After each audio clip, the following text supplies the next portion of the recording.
ಶಕುಂತಲ ಬನ್ನಿ.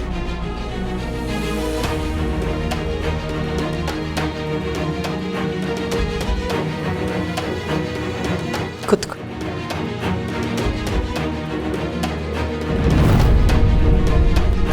ವಿಷಯ ಗೊತ್ತಾದ ಮೇಲೆ ನಾನೇ ಫೋನ್ ಮಾಡೋಣ ಅಂತಿದ್ದೆ, ಅಷ್ಟರಲ್ಲಿ ನೀವೇ ಬಂದುಬಿಟ್ರಿ.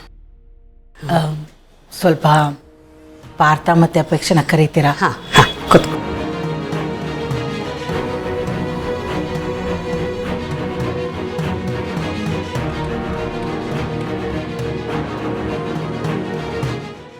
ನಾನು ಸ್ವಲ್ಪ ಕಾಫಿ ಮಾಡ್ಕೊಂಬರ್ತೀನಿ. ಹಾಂ.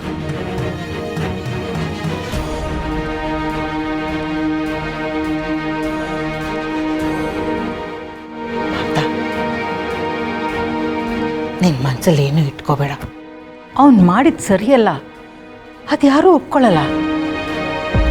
ಹಾಗಂತ ನೀನು ಈ ರೀತಿ ದೂರ ಬಂದ್ಬಿಟ್ರೆ ಎಲ್ಲ ಸರಿ ಹೋಗುತ್ತಾ?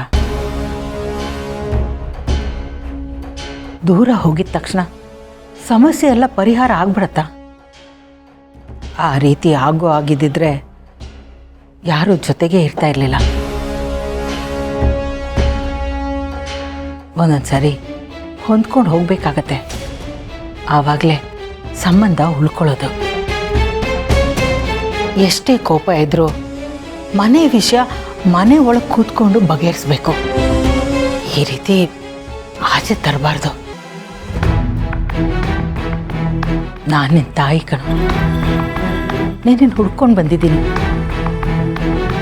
ಅವನೇನು ಬಿಡು, ನನ್ನ ಮಾತುಗಾದ್ರೂ ಬೆಲೆ ಕೊಡೋ. ನಿನ್ನ ಮನೆಗೆ ಬಾ ಪಾರ್ಥ, ಅದೇನೇ ಇದ್ರೂ ಮಾತಾಡಿ ಪರಿಹಾರ ಹುಡ್ಕೋಣ. ನೋಮೋ, ಆ ಮಾತಿಗೆ ಬೇಡ. ಮನೆಯವ್ರು ಒಗ್ಗಟ್ಟು ಅನ್ನೋದು ಬರೀ ನಮಗೆ ಮಾತ್ರ ಇದ್ರೆ ಸಾಲದು ಮೋ, ಅದು ಅವನಿಗೂ ಇರಬೇಕು. ಆದರೆ ಅವನಿಗೆ ಮನೆಯವ್ರಿಗೆ ಹಿಂಸೆ ಕೊಡೋದೇ ಮುಖ್ಯ. ಈಗ ನಾನು ಅಲ್ಲಿಗೆ ಬಂದರೂ ಅವನು ಮತ್ತೆ ಅದನ್ನೇ ಮಾಡ್ತಾನೆ ಮೋ.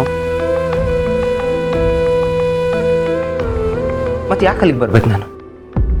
ಸುಮ್ಮನೆ ನಾನು ಅಲ್ಲಿಗೆ ಬರೋದು, ಮತ್ತೆ ನಮ್ಮ ಮಧ್ಯೆ ಜಗಳ ಆಗೋದು, ಕೂಗಾಟ ಕಿರ್ಚಾಟ ಎಕ್ಸ್ಟ್ರೀಮ್ಗೆ ಹೋಗುತ್ತೆ.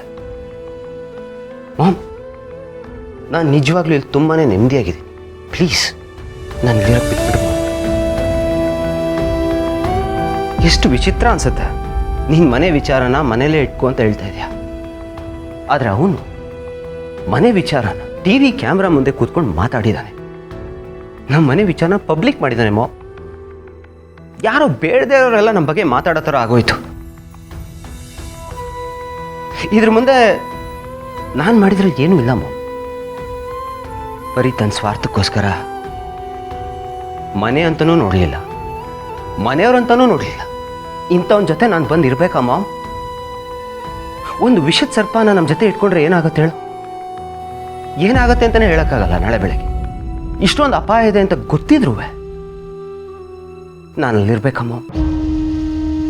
ಅವ್ನು ಮಾಡಿರೋ ತಪ್ಪು ಒಂದ ಎರಡ, ಇನ್ನೊಂದು ಮದುವೆ ಅದು.